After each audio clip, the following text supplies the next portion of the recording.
Bismillahirrahmanirrahim.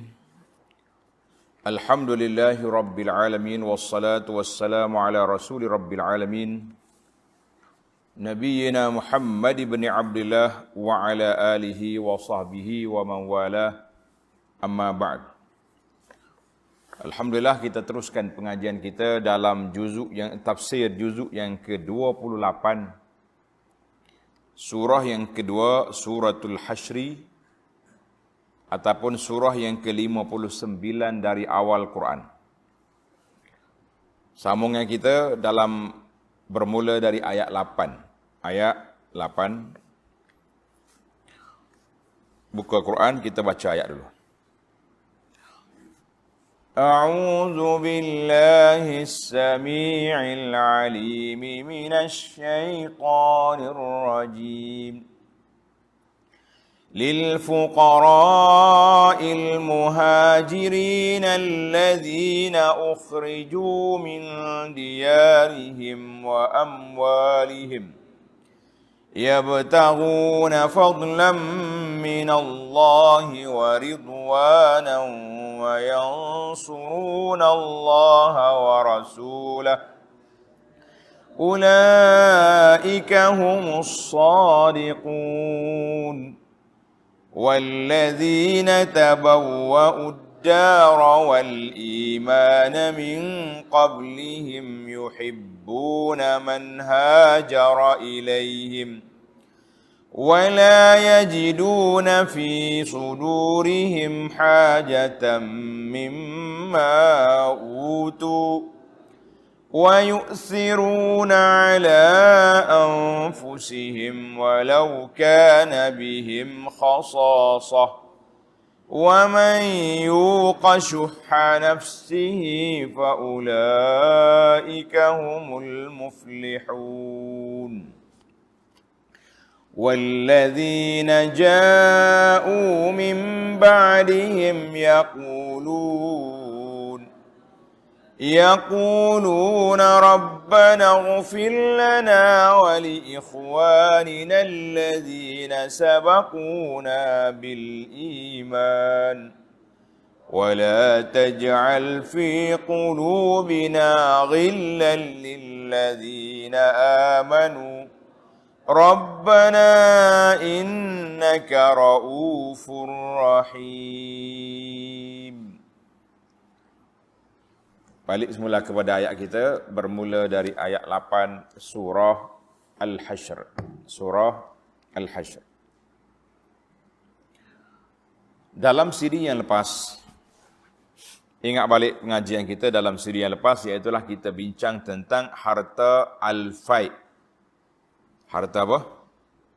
Al-Fai. Dalam sistem Islam, harta kerana peperangan ada dua kategori. Ingat, ada dua kategori. Yang pertama, dia panggil harta ghanimah. Harta apa? Al-ghanimah, makna harta yang diambil daripada orang kafir yang kita berperang dengan dia. Perang, dia kalah, kita rampas semua harta dia.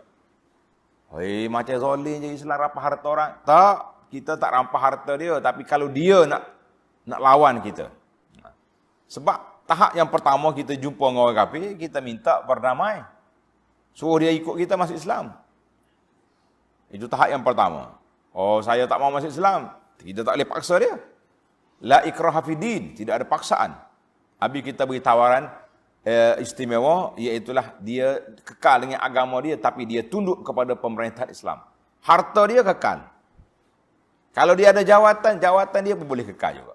Jawatan hak dia pegang ketua kampung dia ke apa, boleh. Tahap yang ketiga, dua pilihan tak mau. Masuk Islam tak mau, perdamaian pun tak mau. Bismillah. Kita lawan. Tapi risiko lawan sangat bahaya. Apa yang bahayanya? Bahayanya, kalau dia kalah, dia sendiri jadi tawanan, keluarga anak bini dia kena tawan, harta benda dia semua ditawan, dirampas. Dan dia jadi harta ghanimah. Harta ghanimah ni dibahagikan kepada tentera-tentera yang berperang. Baik, satu kategori kita pergi, dia lari. Tinggal. Kita ambil harta dia, itu dipanggil harta al-fai'. Harta al-fai' ini tidak berlaku peperangan, mereka tinggalkan harta, maka kita boleh ambil, tapi harta itu menjadi harta negara. Lillahi wa lirrasul sallallahu alaihi wasallam. Maka kemudian kita masuk pada ayat 8 ini, masih lagi ada kaitannya di antara harta Bani Nadir dan juga peristiwa yang berlaku pada tahun yang keempat itu, iaitulah ijla' Bani Nadir, dihalaunya keluar Yahudi daripada Bani Nadir ini daripada Madinah. Baik, kita tengok ada dua kumpulan manusia yang dipilih oleh Allah Azza wa Jalla, nama dia Al-Muhajirina wal-Ansar. Apa nama? Al-Muhajirina wal-Ansar. للفقراء المهاجرين الذين أخرجوا من ديارهم وأموالهم. Pemberian itu, pemberian mana? Harta fight yang diambil daripada Bani An-Nadir untuk ayat inilah, dalam peristiwa ini diperuntukkan kepada orang-orang fakir yang berhijrah, yang telah diusir keluar dari kampung halamannya. Mana? Mekah. Dan harta bendanya dirampas, terpaksa ditinggalkan di Mekah, dan menjadi harta yang dirampas oleh Quraisy.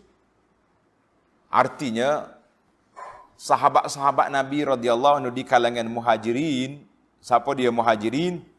Muhajirin ini iaitulah orang yang berhijrah dari Makkah ke Madinah Al-Munawwarah, itu nama dia Al-Muhajirin yang terawal. Kemudian al-hijrah yang lain pula. Dalam hadis Nabi sallallahu alaihi wasallam, Nabi bersabda, la tanqati al-hijratu hatta tanqati at-taubah. Hijrah ni tak akan putus, tidak terhenti selagi pintu taubat terbuka.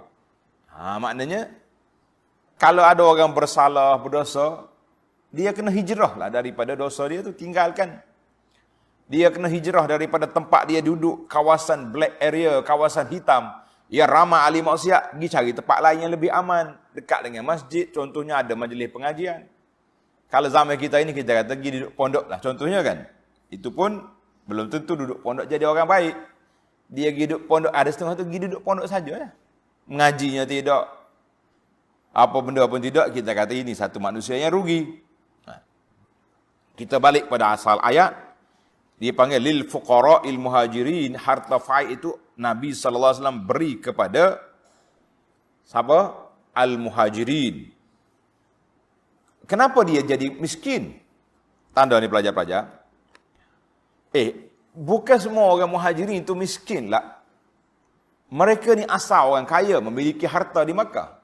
Contohnya Syekh Abdul Rahman bin Auf. Hada tajir kabir, peniaga besar. Kan? Ramai lagi sahabat-sahabat lain ada harta di Makkah, bukan orang miskin, tapi oleh kerana harta dia tadi dirampas, disita oleh puak Quraisy, mu nak pergi Madinah, nak pergi, tinggal harta. Tinggal harta. Kalau tak tinggal, dia tak bagi. Allah SWT nak ganti harta mereka itu, maka diberinya harta fai' ini. Berbeza dengan orang Madinah, orang Muhajir, orang Ansar. Mereka duduk di kampung halaman mereka, mereka ahli perladangan, mereka ada tanah, dia ada keluarga, jadi berbeza. Maka diberinya harta fai' itu kepada al-fuqara al-muhajirin. Bihadzal i'tibar, dengan i'tibar ini, i'tibar mereka ni musafir, pengembara, miskin, maka seolah-olah mereka ni diletak di bawah kategori abna'us sabil, ibnus sabil, pengembara yang terputus bekalan, contohnya. Maka Allah SWT telah memberi hak istimewa kepada muhajirin dan memuji mereka. Ni adalah ayat 8 ni, Allah Ta'ala puji siapa? Al-Muhajirin. ayat yang ke-9 Allah Ta'ala puji Ansar. Dua-dua kumpulan ini mendapat pujian yang besar daripada Allah Azza wa Jalla. Dan kita, umat Muhammad sallallahu alaihi wasallam ni kena belajar ibrah, pengajaran daripada dua-dua kumpulan ini. Daripada Muhajirin dan juga daripada Ansar. Disebabkan perjuangan mereka, mereka telah mendapat kemenangan. Tanda. Di antara kelebihan Muhajirin, termasuklah Ansar, tapi oleh kerana ayat ni kepada Muhajirin, kita fokus pada mereka. Maka mereka telah mendapat pertolongan Allah Azza wa Jalla. Daripada ditindas di Mekah, nak solat pun tak boleh, nak berkumpul pun tak boleh. Quraisy telah buat PKP, kan? Kalau berkumpul, dia mari serang. Nak kata apa? Maka sampai di Madinah, mereka menang. Sudah ada negara. Yang kedua, dalam peperangan, para malaikat bersama dengan mereka, memberi pertolongan. Yang ketiga, Allah Ta'ala telah bantu mereka dengan mencampakkan perasaan ar-ru', gerun dan takut ke dalam hati-hati musuh yang menyebabkan mereka mudah menyerah kalah. Sebab ahli siyar, ahli sejarah, ahli sirah mengatakan Yahudi Bani Nadir ada 6 husun, ada 6 kota, kubu pertahanan. Mereka confident kalau lawan Nabi SAW, mereka tidak akan kalah. Nabi tak akan boleh tewaskan mereka.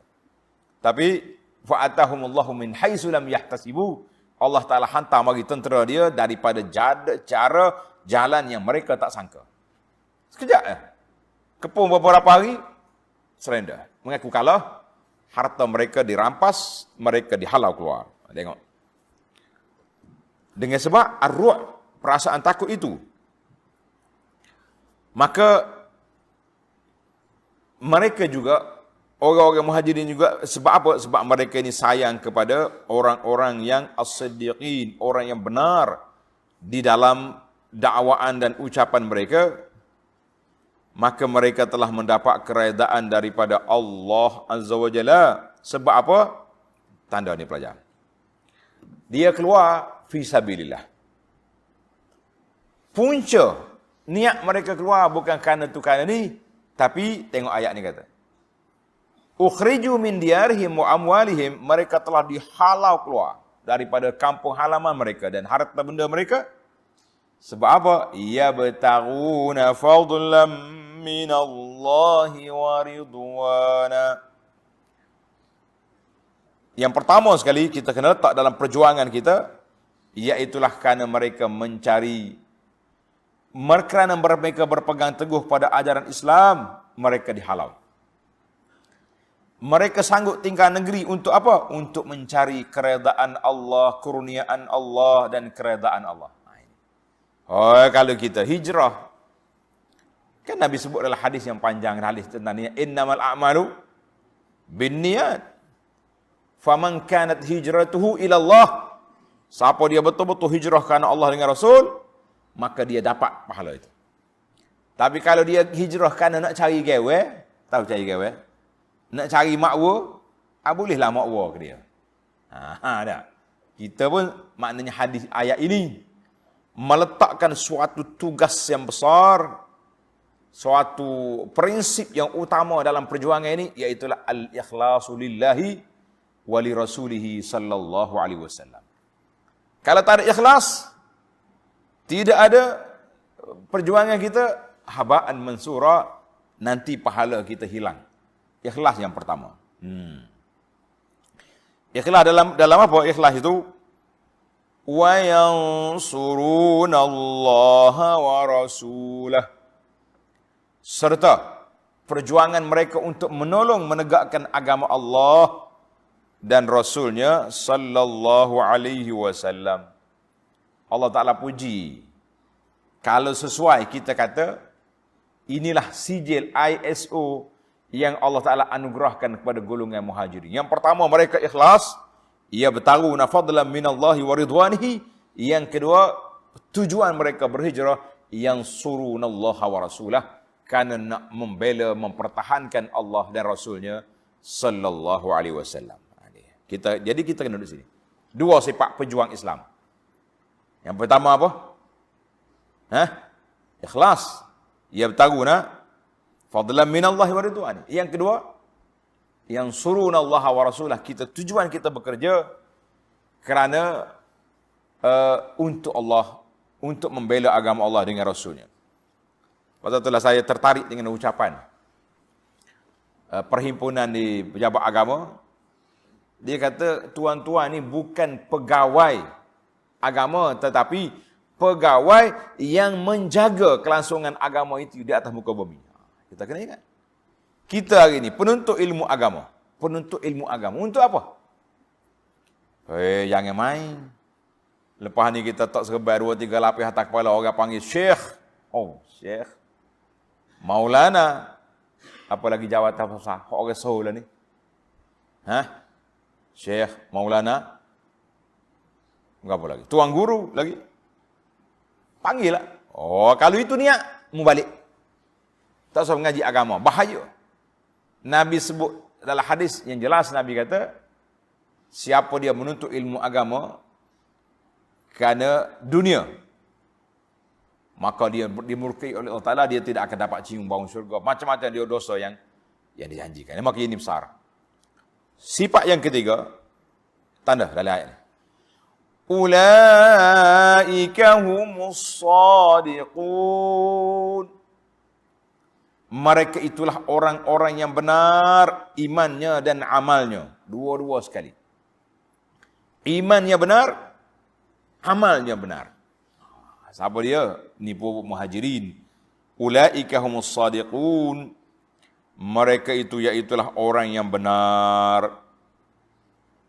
Kata di ulama tadabbur, fa'ayyu madhin fawqa zalik. Mana lagi pujian Allah Ta'ala kepada muhajirin lebih daripada ayat ini. Tuhan kata, ulaika humus sadiqun.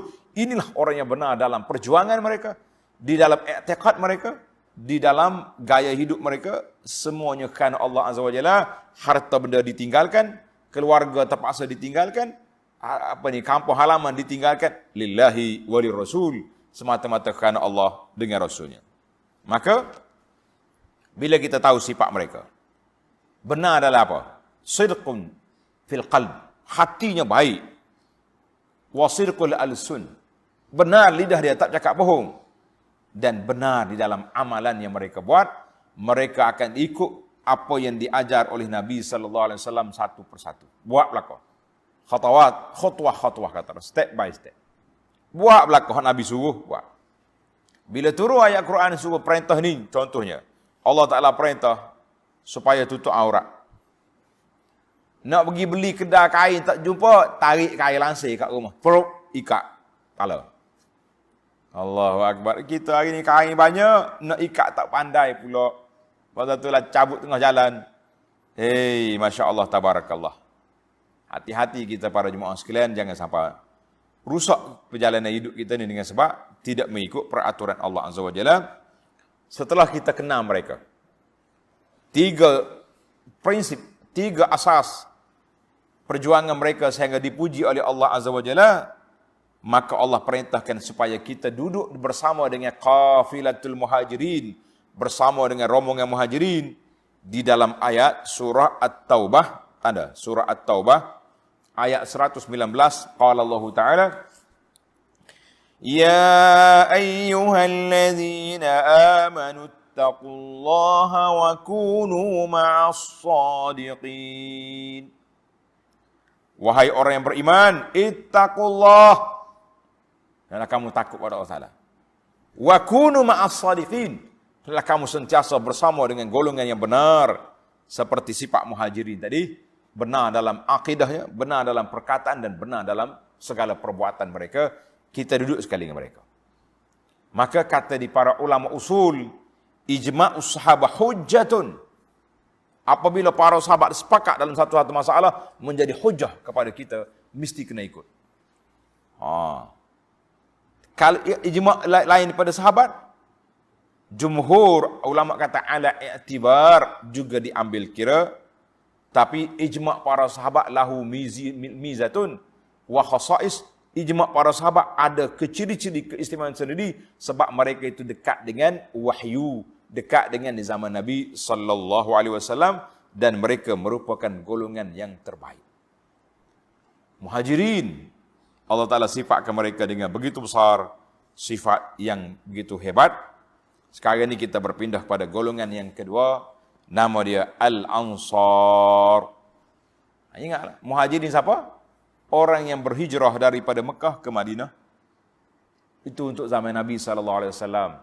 Atau berhijrah daripada negeri lain ke Madinah kepada Rasulullah SAW. Kemudian lepas daripada Nabi kita buka kota Mekah, bila? Bila tarikh pembukaan kota Mekah?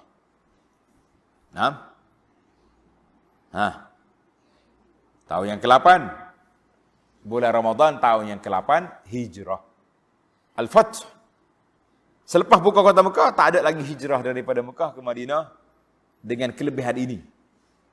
Tapi hijrah umum, tidak terputus. Sebagaimana hadis yang telah anda baca di awal tadi, la tanqati'al hijrah hatta tanqati'at taubah. Maksudnya hijrah tak henti selagi pintu taubat masih terbuka. Hijrah masih lagi berterusan selagi pintu jihad masih ada. Lawan. Oi, kita nak pergi lawan kafir tak boleh. Sekarang ni undang-undang antarabangsa. Kita kata kita lawan nafsu kita. Nafsu kita ni Allahu Akbar, nya didik kita tegak siapa taat setia. Kalau kita suruh angkat tangan pagi ni, yang tua, yang muda, berapa orang sempat bangun solat tahajud, solat witir? Berapa orang? Tak boleh angkat tangan ustaz, takut riak. Takut riak kamu tak bangun. Orang qomat baru. Ni masalah kita. Tarbiyat syaitan. Syaitan didik kita bila tidur, dia mari kat atas kepala kita 3 simpulan. Urqud lailun tawil. Tidur, malam panjang lagi. Bunyi jam yang kita loci. Pukul berapa tengok? 5 suku. Lambat lagi. 5.20. Lambat lagi. 5.30 tidur semula. Akhir kali orang komak. Orang komak dah. Tak ada lagi masjid. Perau. Sambung selimut. Boleh baik dah. Lagi dahsyat. Baik. Kita pergi pada kumpulan yang kedua yang dipuji oleh Allah Ta'ala. Iaitulah Al-Ansar. وَالَّذِينَ تَبَوَّأُوا الدَّارَ وَالْإِيمَانَ مِنْ قَبْلِهِمْ يُحِبُّونَ مَنْ هَاجَرَ إِلَيْهِمْ. Dan orang-orang Ansar yang mendiami negeri Madinah. Orang Ansar ni orang mana? Tanda pelajar-pelajar, iaitulah penduduk asal Madinah yang memberi ruang tempat menjemput Rasulullah sallallahu alaihi wasallam untuk berhijrah ke negeri mereka. Sebab tu nama dia Ansar. Ansar makna penolong, pembantu. Muhajirin nama orang yang berhijrah kepada Allah dengan Rasul. Dua-dua tu ada mizah, ada ciri-ciri keistimewaan yang tersendiri yang Allah Taala anugerahkan kepada mereka. Masya-Allah. Ada ciri-ciri yang bersama dan ada ciri yang berbeza. Contohnya ni Muhajirin mari, kalau ni menyambut Ansar, maka itu tak sama. Baik. Allah kata apa? Allah puji ke atas Muhajirin kerana kelebihan mereka, awal mereka Islam. Kemudian dipuji golongan Ansar sebab apa? Sebab mereka menyambut kedatangan orang-orang Mekah ke negeri mereka. Dan dalam konteks ayat ini, suratul Hasyri turun kepada harta Bani Nadir, peristiwa Bani Nadir. Maka kita mengatakan ayat ini sekali lagi Allah Ta'ala puji orang Muhajirin di dalam bab harta fight. Maaf. Allah Ta'ala puji Ansar dalam bab harta fight. Sebab apa? Sebab Allah Ta'ala perintahkan dalam ayat yang telah kita baca tadi, iaitulah lillahi walir rasul.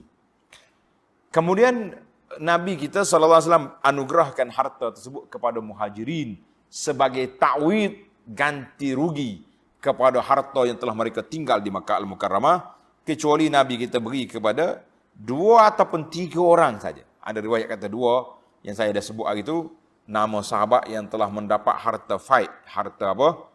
Nama dia harta fight, harta rampasan perang daripada harta Bani Nadir. Ini 2 orang yang kita dapat, ataupun 3. Setengah riwayat kata 3 orang. Itu dipanggil riwayat. Allahu Akbar. 3 orang yang dapat.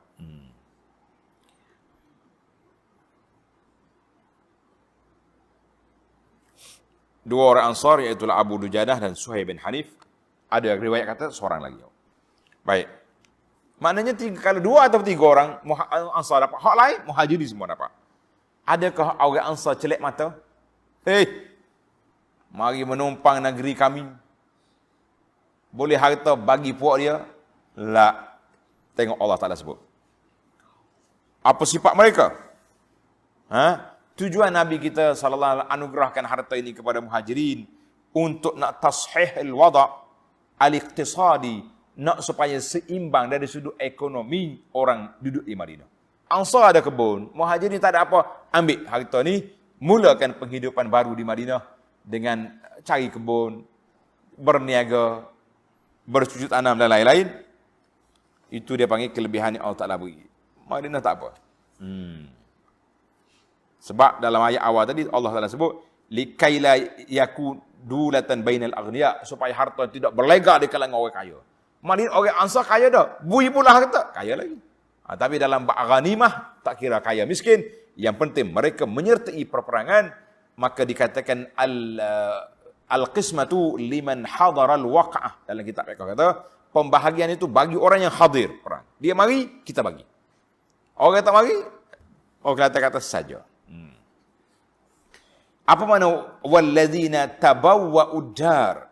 Walladzina tabawwa'ud dar wal iman. Iaitulah orang yang mendiami Madinah. Ad-dar tu makna nama Madinah. Salah satu daripada mana nama Madinah Ad-dar. Yang anda dah tulis dalam kitab kita ni. Para jemaah boleh tengok dalam kitab yang saya usahakan. Nama dia Al-Madinah Al-Munawwarah. Ini kitab ni. Kelebihan dan sejarah. Kena beli kitab ni baca. Terutama sekali orang yang nak pergi umrah, nak pergi haji Madinah. Baca. Dia kita duduk Madinah beberapa hari tu seronok. Besar ni kitab apa kecil pun. Dah, habis ni khatam. Ada kembar dia, nama dia Makkah Al-Mukarramah. Makkah Al-Mukarramah ni, ni. Kembar dia. Kena ada dua-dua lah. Baru orang panggil. Seronok kita duduk di Tanah Haram, kita ada maklumat yang jelas. InsyaAllah ta'ala. Tabawa udah maknanya orang yang duduk di situ. Penduduk asal, penduduk tetap Madinah. Cuma timbul lagi soalan, Allah kata apa? Wal imana min qablihim. Serta mereka beriman sebelum mereka. Siapa dia beriman dulu? Madinah dulu, kau Mekah dulu. Tengok. Yakni, tengok nota di bawah, huraian dia. Yakni yang telah mendiami Madinah sebelum kedatangan kaum Muhajirin dan telah beriman lebih dahulu dari kebanyakan kaum Muhajirin itu. Itu maksud dia. Sebab apa? Kenapa? Sebab sebelum Nabi kita sallallahu alaihi wasallam berhijrah, dia sudah hantar pendakwah, iaitulah Sayyidina Mus'ab bin Umair. Tulis nama. Nama dia Mus'ab dengan sad. Mus'ab bin Umair. Siapa dia nak boleh hadir? Anak saya dua ni, buh nama Mus'ab ni. Seorang pemuda bangsawan Quraisy. Anak orang kaya. Sampai ahli sejarah kata, Mus'ab ni kaya mak dia, sayang kepada anak, tukar baju 3-4 kali sehari. Pagi ni baju lain, tengah hari lain, petang lain, malam nak tidur baju lain. Tapi Allahu Akbar, kerana Islam, dia tinggal keluarga dia ke Madinah. Dia mati Mus'ab dalam peperangan Uhud syahidan. Nabi kita tengok muka Mus'ab, Nabi kita menitis air mata. Anak orang kaya, waktu mati nak kafan tubuh dia tak ada kain. La haula wala quwwata. Ambil baju ada di kain dia ada, tutup muka nampak kaki, tarik kaki nampak muka, tak cukup kain kafan. Maka Nabi sallallahu perintahkan sahabat tutup muka dia dengan kain kafan, kaki dia dituntut dengan rumput. Radhiyallahu anhu. Mus'ab bin Umair. Baca kisah sahabat-sahabat yang begitu kuat perjuangan mereka. Bukannya main-main pun kita loleh-loleh kata orang. Mereka berjuang. Jadi ayat ini menunjukkan bahawa ada iman sampai ke Madinah lebih awal daripada Muhajirin sampai. Sebab Nabi kita hantar Mus'ab bin Umair, kemudian dihantar lagi sahabat lain. Summa fashal Islam fi buyutihim. Lepas daripada itu Islam telah masuk dalam rumah orang-orang Ansar sebelum mereka datang bertemu dengan Nabi, panggil Nabi datang ke berhijrah ke Al-Madinah Al-Munawwarah. Masya Allah, tabarakallah. Allah, ini dipanggil ayat kelebihan. Itu yang dikatakan min qablihim, iman sebelum daripada muhajirin sampai. Nah, kalau kita nak banding, iman yang paling awal orang Mekah lah. Tapi ada sebahagian muhajirin memang Islam kemudian, maknanya orang Madinah dulu beriman. Itu pujian pada mereka. Apa sifat mereka? Tengok. Yang pertama, orang muhajirin mari daripada Mekah sampai Madinah. Nabi kita al-ikha, mempersaudarakan mereka. Mempersaudara ni di peringkat awal Islam sampai peringkat kalau mati boleh saka. Macam adik-beradik sungguh. Orang Ansar pula sambut orang Mekah mari muhajirin dengan sambutannya luar biasa. Sampai peringkat menawarkan, ni aku ada kebun, mu nak belah mana? Ambil kebun, mu pergi tanah. Dalam riwayat sirah kata, Amr-Rahman bin Auf contohnya, ditawarkan harta. Bahkan dikata aku ada isteri 2-3 orang, mu pilih nak mana aku cerai, mu kahwin dengan dia. Siapa berkat begitu? Allahu Akbar. Allah Ta'ala gambar dalam Quran, yuhibbuna man hajara ilaihim. Orang Ansar mengasihi orang-orang yang berhijrah ke negeri mereka. Satu, al-hub fillah. Hub, mana sayang mereka kerana apa? Kerana Allah Azza wa Jalla. Yuhibbuna man hajara. Kita yang kata dia, orang panggil pelarian. Mari pak kita, marah lalu. Dia bukan pelarian ini, perjuangan. Sifat yang kedua, tanda pelajar. Sifat yang ketiga lah. Yang pertama mereka itu beriman. Yang kedua, yuhibbuna man hajara ilaihim. Yang ketiga, wala yajiduna fi sudurihim hajatan mimma utu. Dan tidak ada pula dalam hati mereka perasaan berkehendak kepada apa yang telah diberikan kepada orang-orang yang berhijrah itu. Apa dia? Harta fight tadi. Harta rampasan daripada Bani Nadir. Nabi kita sallallahu alaihi wasallam bagi kepada orang muhajirin, nak cover balik harta yang dirampas. Orang Ansar tengok, Allah puji mereka, wala yajiduna fi surin hajatan. Dalam hati mereka tidak berasa ya Allah Tuhan Rasulullah sallallahu alaihi wasallam nyambui kau orang dia je. Duk bagi kau orang Mekah je. Padahal dia menumpang negeri, tidak ada dalam hati muhajirin. Tidak ada dalam hati orang Ansar dengki pada muhajirin. Tidak ada dalam hati orang Ansar, apa dia? Dengki pada orang muhajirin, tak ada. Sifat yang keempat, tak ada. Wa yu'siruna ala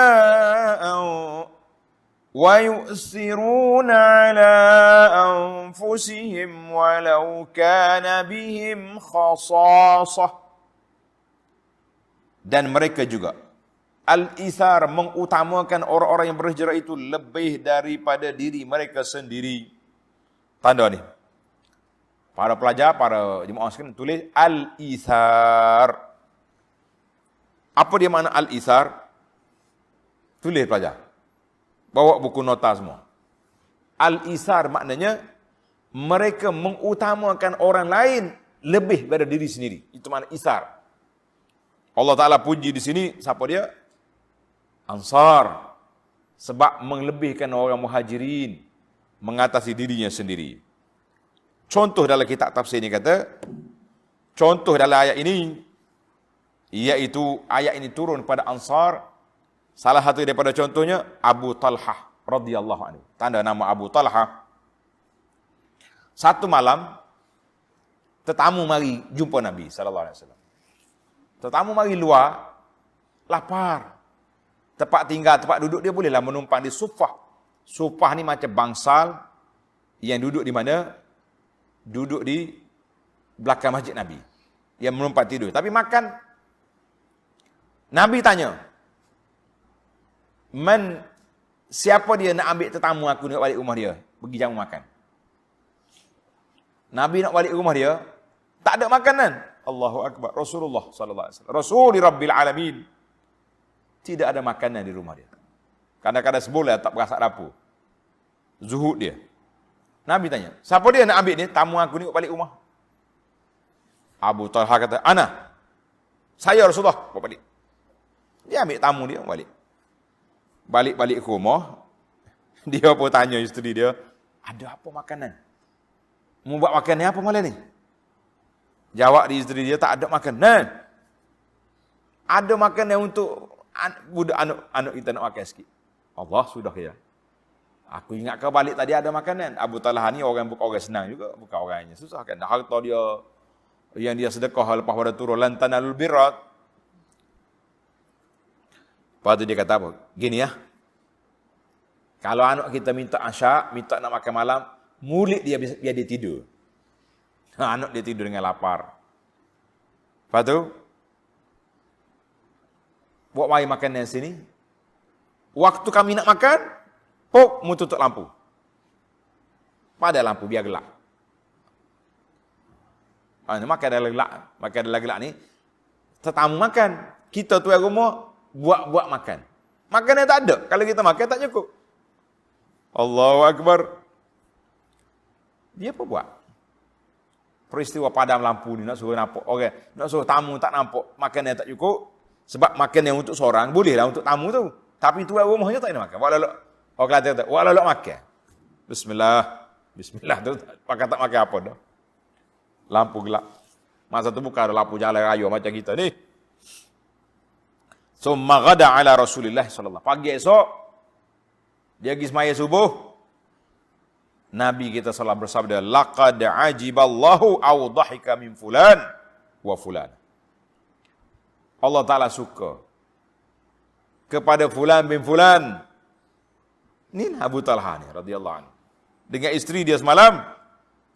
Sebab peristiwa yang dia buat padam lampu kerana nak jamu tetamu Rasulullah sallallahu alaihi wasallam. Fa anzalallahu azza wa jalla ayah. Allah Ta'ala turun ayat Quran ini masuk. Allahu Akbar. Macam mana agak kita? Buat balik rumah kita, makan yang tak ada. Kata mengamuk isteri dapur, pecah kelah, kata, basah ketua ni. Mereka berdua, suami isteri sepahaman, sepakat, boleh menerima tetamu. Kita terima tamu juga, kadang-kadang, tapi lepas tamu balik kan, bunyi lain macam. Pinggir tamu dapur, inilah dia panggil maqam sumul akhlak, mempunyai akhlak yang tinggi, yang memang berhak. Patut Allah Ta'ala puji mereka ini. Baik para jemaah sekalian, itu dia panggil al-isar. Tanda. Konsep al-isar dalam Islam ini sangat tinggi darjat, iaitulah mengutamakan orang lain di dalam perkara keduniaan. Ingat. Perkara keduniaan, kita dipuji kalau kita utama orang lain. Contohnya, kita duduk dalam biasa sekarang ni makan, dia panggil buffet. Ingat tak? Beratur makan. Tembok-tembok, mari Pak Cik. Bawa tongkat kedeguk-kedeguk. Pak Cik, mari sini. Duduk tempat saya. Kita lagi dua orang lagi nak sampai tempat ambil makan. Pak Cik, mari sini. Kita letak dia tempat kita takut orang marah. Kita pun undur duduk belakang ambil tempat Pak Cik. Itu dia panggil al-isar. Mengutamakan orang lain. Orang mari dalam majlis, tak ada tempat duduk. Makcik duduk sini. Saya bangun. Kita naik bas. Kita ada tempat duduk. Tiba-tiba mari orang tua, naik ketar-ketar. Kakak-kakak sudah mengandung, boy yang ada perut ni. Kak, duduk sini. Bawa orang duka baby, duduk. Itu yang panggil al-ithar yang dipuji. Kita bawa kereta. Ada orang nak keluar jalan. Kita bagi sekenar. Silakan. Bagi isyarat. Itu dipuji. Ni dok, orang nak keluar, bahasa berapa ni punya cara bawa kereta.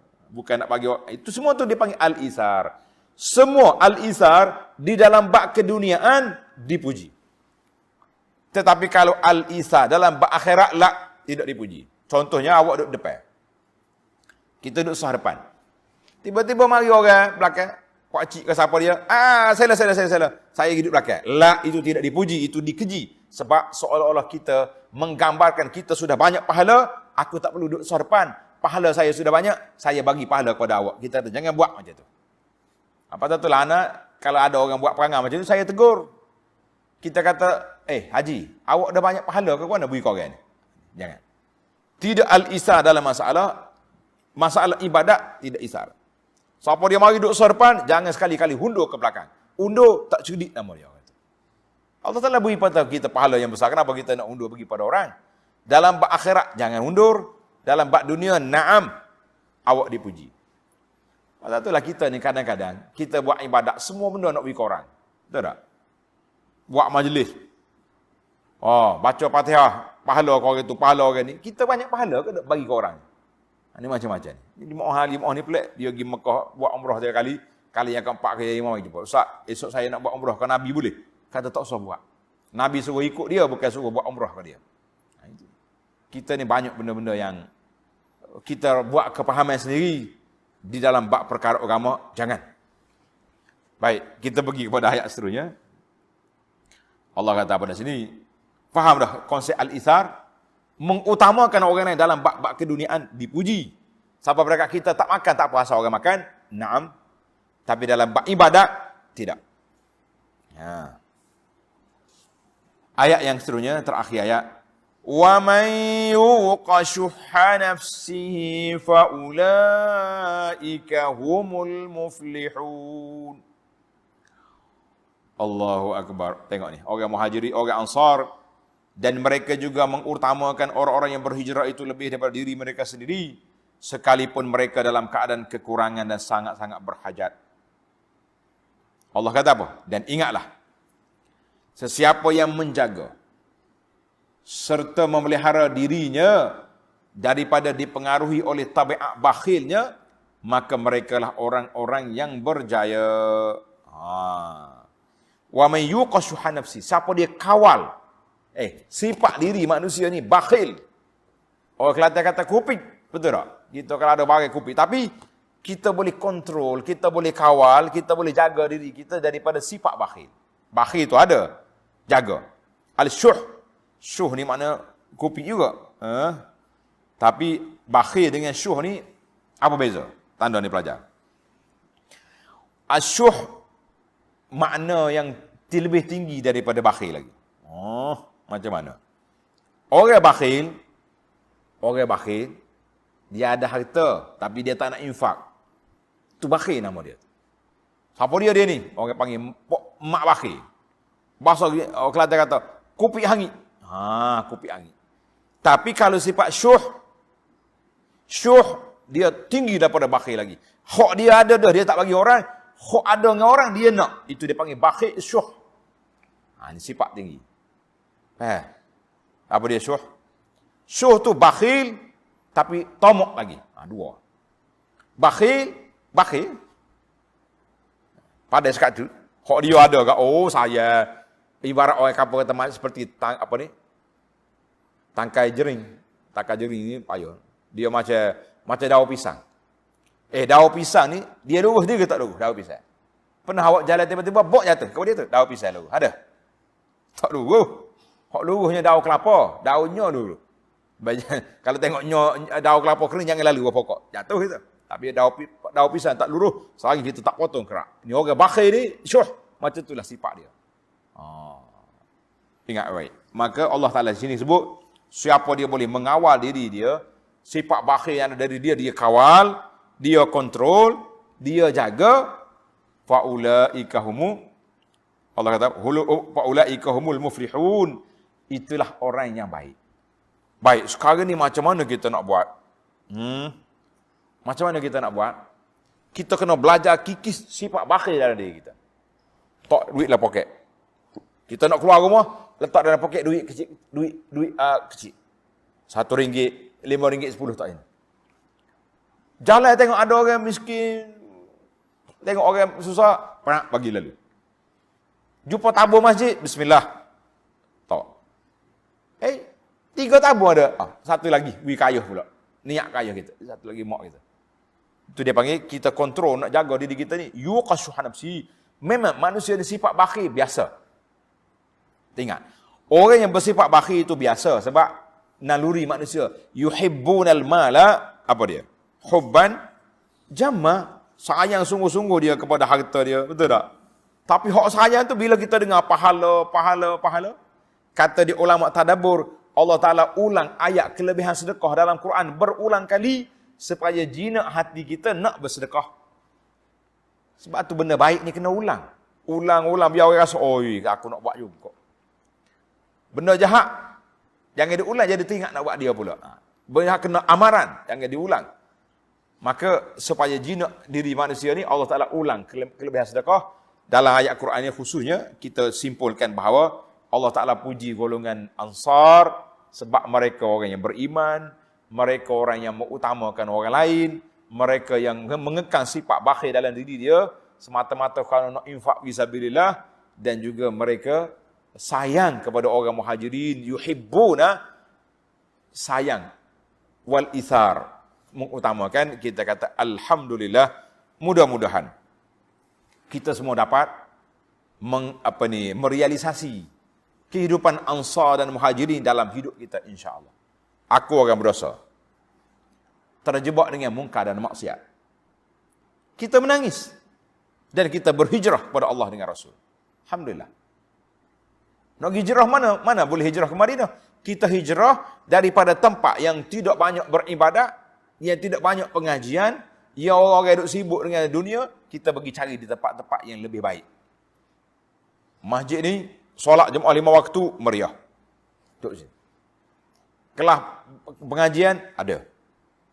Pengajian Al-Quran, ada. Kawan-kawan kita pun nampak semangat beribadat. Itu dia panggil hijrah. Hijrah, tinggalkan. Benda-benda tak baik kita tinggalkan.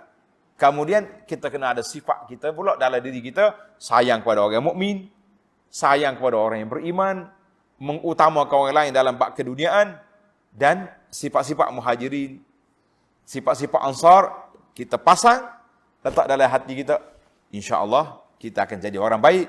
Bagaimana cara? Salah satu daripada mekanisme, salah satu daripada cara nak jadi orang baik, insya-Allah kita akan sambung dalam ayat yang ke-10 dalam siri yang akan datang, insya-Allah. Subhanakallahumma wa bihamdika asyhadu an la ilaha illa anta astaghfiruka wa atubu ilaik.